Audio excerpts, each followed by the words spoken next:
14 a 22.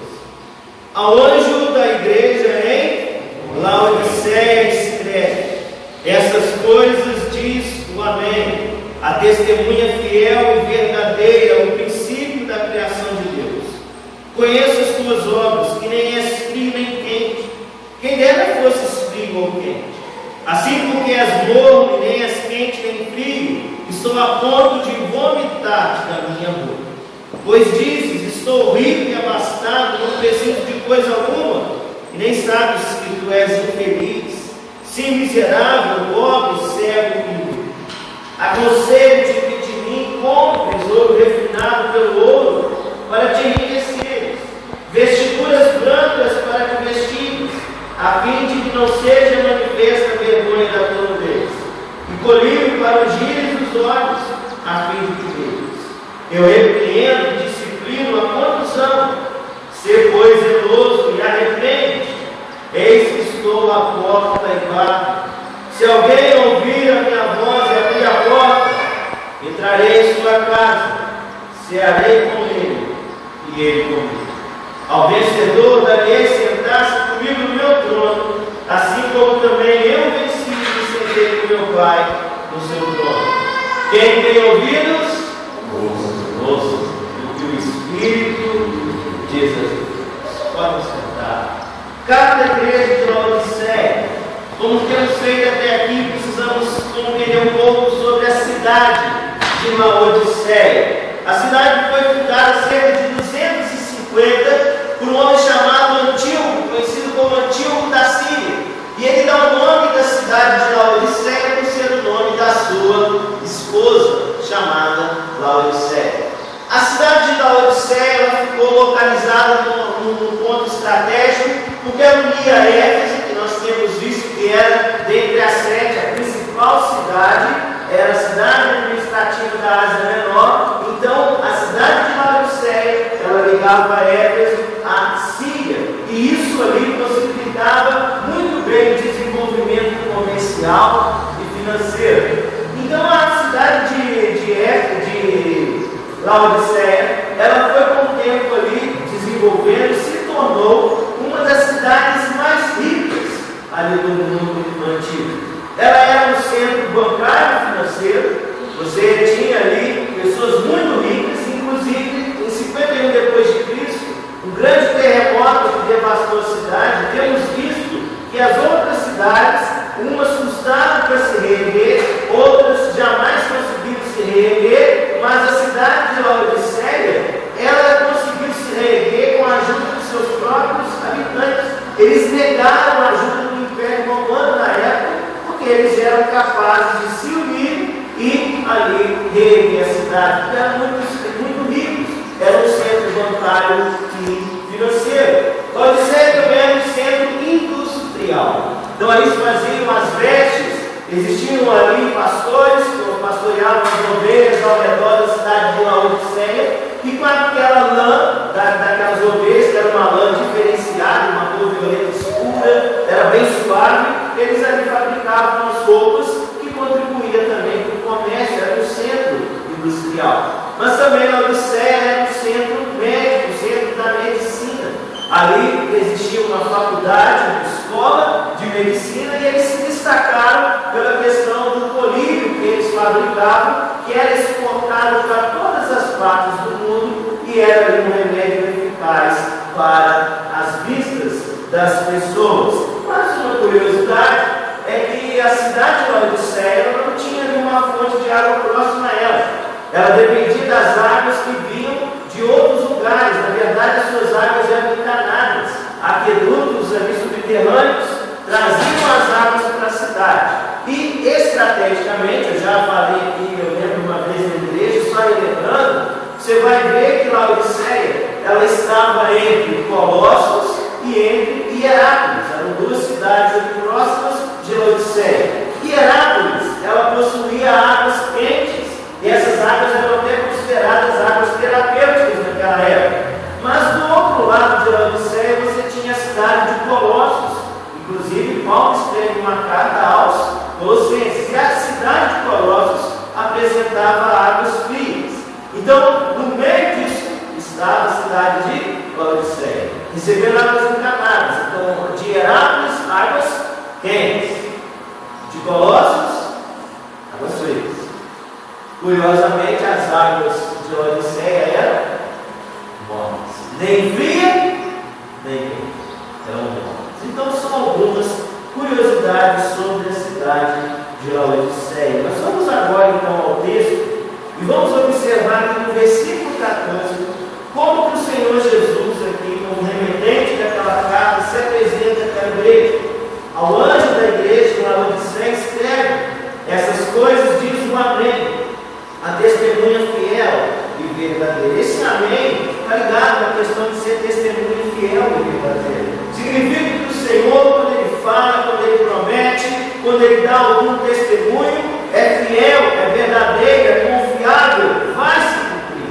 Então Ele está aqui falando que tudo aquilo que Ele vai falar sobre aquela igreja era digno de confiança, porque Ele é o Amém, aquele que testifica, aquele que é fiel, aquele que é verdadeiro. Mas também o princípio da criação de Deus. Alguns podem pegar esse versículo como outros na palavra e falar: está vendo? Jesus foi o primeiro a ser criado por Deus, mas sabemos que o sentido dessa frase, o princípio da criação, porque o Senhor estava presente na criação. João, capítulo 1 a 3, o verbo se fez carne, não é isso? O verbo estava entre nós, vimos sua luz, e todas as coisas foram feitas por intermédio dele. Sem ele, nada do que foi feito se fez. Colossenses 1, 13 a 18, Paulo está falando que o Senhor Deus, em Cristo Jesus, criou todas as coisas. Ele é o Criador e o sustentador de todas as coisas que foram criadas. Ele se apresenta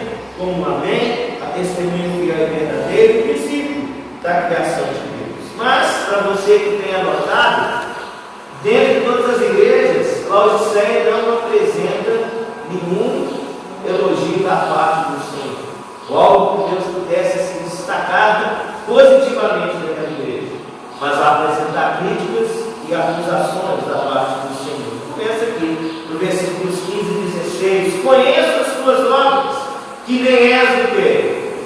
Frio, nem quente.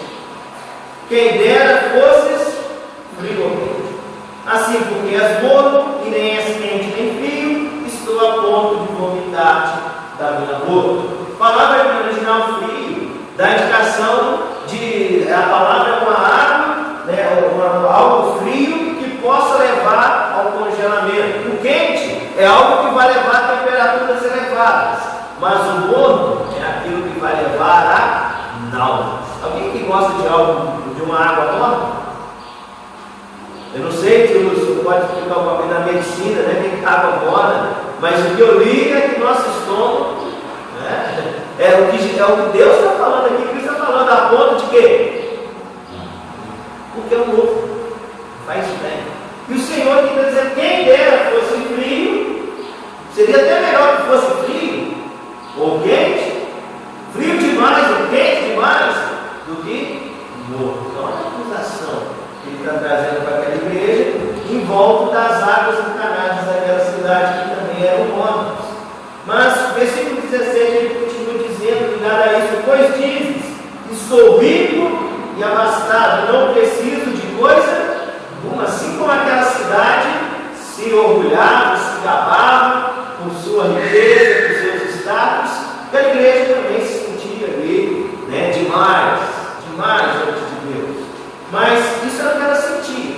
Mas agora Deus vai, aqui o Senhor vai falar para a igreja o que ela era aos seus olhos. Ele vai dizer: nem sabes que tu és. Vamos ver juntos, olha que descrição.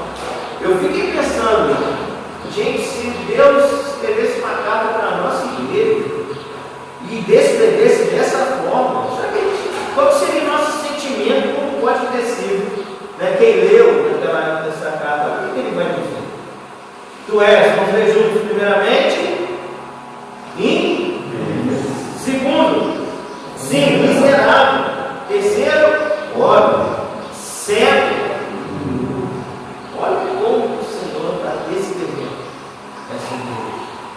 E por mais que eles eram ricos, uma das cidades mais ricas, e aquela igreja talvez também se gabasse do seu status, Senhor está dizendo que vocês são pobres, sim, miseráveis. Deus olha diferente. E eles não estavam enxergando o que Deus estava enxergando. Ele também vai falar pobre, cego e nu. Curiosamente, lá tinha a indústria, não é isso? E tinha o colírio. Mas o Senhor está falando no âmbito espiritual para a igreja, eles estavam cegos. Então o Senhor vai aqui trazer as suas recomendações para a igreja. Versículo 18: aconselho-te que de mim compres ouro refinado pelo fogo para te enriquecer. Se achavam ricos, mas o Senhor diz que são pobres e então o Senhor agora tem coragem de comprar, como se fosse: busque em mim aquilo que é mais valioso que qualquer ouro, qualquer riqueza, qualquer posse que vocês possam ter. Mas ele também diz: vestiduras brancas para te vestir. Eles tinham ali uma indústria famosa que fabricavam roupas para serem espalhadas pela Ásia e por toda a parte do mundo. Mas o Senhor os encoraja ali a buscarem nele vestiduras brancas, um caráter ao molde de Cristo, um caráter que agrada ao Senhor, vestiduras indicando aqui santidade, um estilo de vida justa. Mas também aqui ele fala: a fim de que não seja manifesta a vergonha da nudez. E ele também os convida a buscarem nele colírio para os giros dos olhos. Poderiam buscar em Laodiceia o melhor colírio daquela época, para poderem buscar a cura dos olhos. Mas o Senhor os convida para que eles busquem o colírio para ungir os seus olhos nele, a fim de que eles pudessem ver. E você acha que essa visão aqui é material? Era a visão, o que eles precisavam? Estavam cegos espiritualmente. Então o Senhor os convida a irem a Ele e buscarem aquilo que eles realmente necessitavam. Pensavam que não precisavam de nada, mas o Senhor os encoraja a ir até Ele e buscar aquilo que eles precisavam. Versículo 19, ele traz outra recomendação: eu repreendo e disciplino a quantos amam. Ser, pois, zeloso, tenha cuidado e arrepende. Se você observou as 7 cartas que temos visto, o foco de todas as cartas, o encorajamento do Senhor é o quê? Arrepende. Arrepende. Mudança de vida, mudança de mente, mudança de atitude. Dá meia volta. Não continuar no mesmo caminho, na mesma direção. Nós agora chegamos ao versículo 20. Ele é bem citado. E eu confesso que quando eu aprendi esse versículo, eu aprendi que ele deveria ser usado no evangelismo. Pode, continue usando. Mas observe que está dentro aqui de uma carta, Deus escrevendo para uma igreja, já alguém que conhecia ele, o Senhor falar. Mas olha só o que o Senhor vai falar para aquela igreja: eis que estou o quê? À porta e bato. Se alguém ouvir a minha voz e abrir a porta, entrarei em sua casa, cearei com ele e ele comigo. Chegaram ao ponto aqui, talvez fecharem seus corações. Se achavam, estavam lá no alto, cercou os mistérios lá embaixo, pobres, cegos, miseráveis, nus. E agora o Senhor está dizendo: o que ele está falando? Eis que eu estou lá. Podemos usar no evangelismo pessoas que nunca abriram a porta do coração para Jesus. Mas, irmãos, nós precisamos também refletir nas nossas vidas. Se às vezes nós não permitimos que no decorrer da caminhada nós também fizemos o quê? Fechamos a porta do coração do Senhor. Mas aqui vem mostrar esse bater na porta, como que o Senhor, em toda essa descrição daquela igreja, ele está interessado em ir atrás. E eu sei que a gente está acostumado a sempre ouvir: quem quer aceitar Jesus como Salvador? Não é isso? Aceitamos Jesus como Salvador. Mas quando nós olhamos para o Evangelho, nós vemos que o Senhor, ele já desceu do céu e veio até nós. Como Rei, como Senhor soberano, ele vai até nós. E aqui mesmo numa igreja que já não tem mais espaço para ele ainda está disposto a ir e fazer o quê? Ele é aquele que vai deixar as 99 para buscar um. Então ele está interessado, porque ele ama, ele diz: eu repreendo, disciplina a quantos? Até quando o Senhor nos repreende, nos castiga ou disciplina, é por amor, mas ele vai atrás. E ele está sempre dando oportunidade de arrependimento, para conselho, para voltarmos para ele. Ele apenas faz o quê? Bate a porta do coração. Ele disse: se alguém abrir a porta, isso mostrando que nós temos o livre-arbítrio. Ele jamais vai invadir a nossa casa, o nosso coração. Ele vai sempre bater a porta. A decisão de arrependimento, de permitir que ele entre, vai ser nossa. Então ele disse: se alguém ouvir a voz, abrir a porta, entrarei em sua casa, cearei com ele e ele comigo. Esse cear aqui, considerado no original, eu achei muito interessante, que foge de uma refeição rápida. Naquela época as refeições que se tinham, o cear dá aquela ideia de algo com tempo, para conversar, para ter ali uma amizade, para ter uma intimidade. Então o Senhor, Ele não quer apenas entrar nas nossas vidas só por entrar, quando nós não temos tempo com Ele.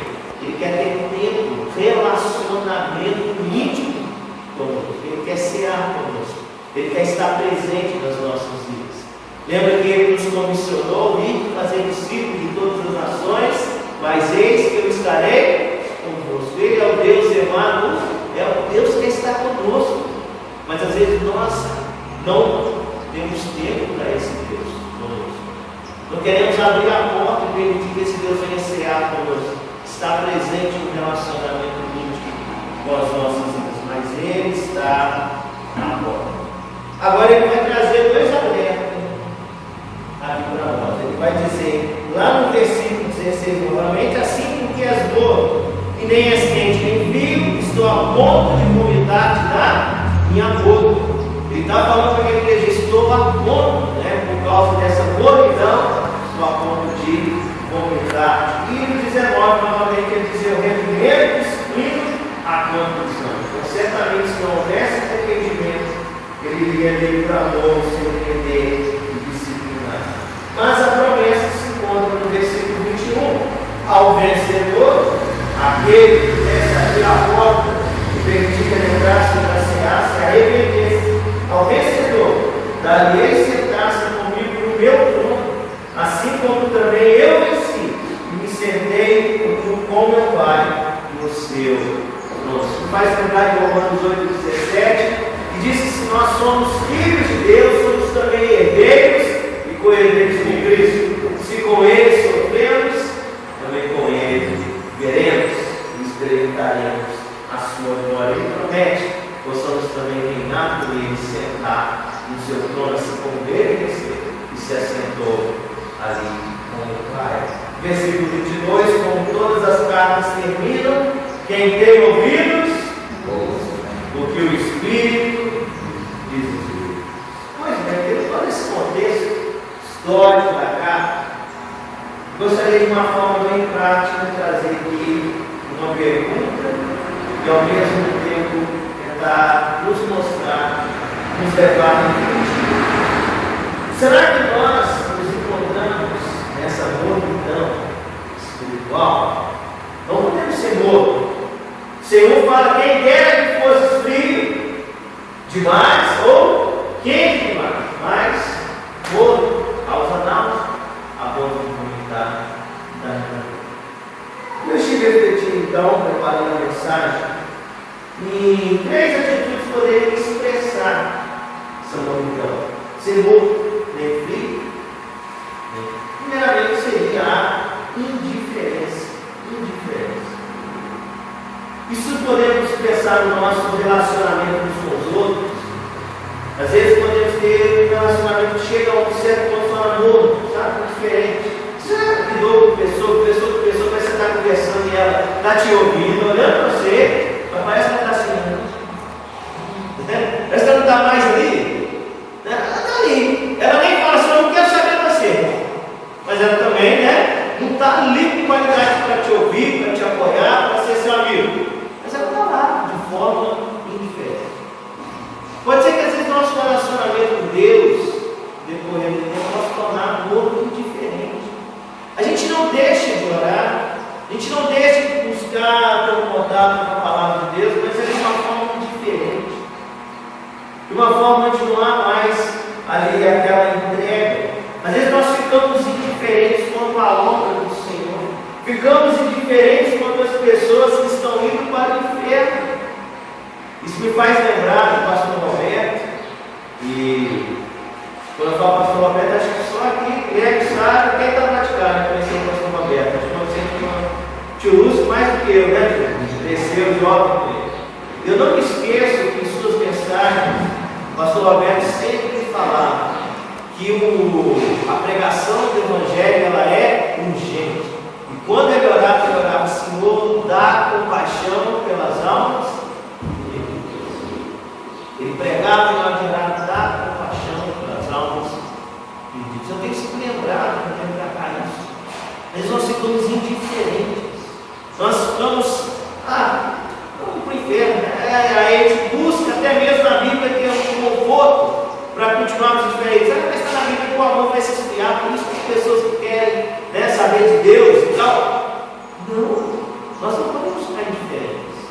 Nós devemos estar cada vez mais engajados no nosso relacionamento com Cristo, para que nós possamos levar essa mensagem que é urgente àqueles que estão perdidos, indo no inferno, passar a eternidade em tormentos, num lugar horrível, quando já não vai mais haver possibilidade de arrependimento. Nós não podemos ficar diferentes quanto a esse fato. Nós devemos, pelo contrário, estarmos cada vez mais atentos, desejosos, buscando que o Senhor faça de nós crentes fervorosos. Que a gente não seja também muito frio, mas que a gente seja fervoroso, com a vida na presença do Senhor, para que a chama que vem do Senhor possa nos levar aos perdidos. Amém? Mas será que você está muito indiferente?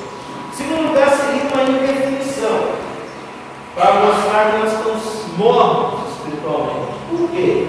Quando eu penso que não é nem crente, nem frio, é morno, o morno ele está em quê? No meio, é isso? Então essa indefinição, essa neutralidade, ela é perigosa. Ainda mais que nós estamos caminhando para épocas onde nós não podemos ficar neutros. Exemplo, você está conversando com uma pessoa e ela pergunta algo da palavra de Deus e às vezes você fica assim, a pessoa, o que você acha do aborto? Né? Você crê, né, que Deus dá origem à vida, que o feto já é uma vida que o Senhor está formando, mas aí você fica assim, cara, não sei, não tenho tanta convicção.